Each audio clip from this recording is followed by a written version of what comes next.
Centimetre வீதம் நீளமான 3 கம்பிகளை ஒட்டும் இடங்களில் ஒன்றன் மீது ஒன்று வைத்து இணைத்த பின் 9 சென்டிமீட்டர் நீளமான கம்பி ஒன்று கிடைத்தது.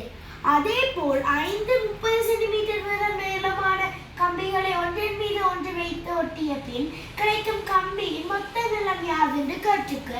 இங்க சொல்லியிருக்கு 30 சென்டிமீட்டர் நீளமான 3 கம்பிகளாம்.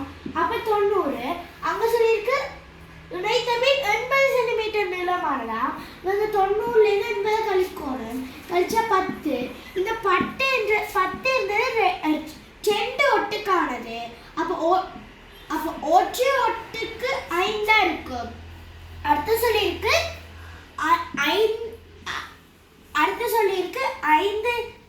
5 கம்பி 30 சென்டிமீட்டர் வீதம்டா.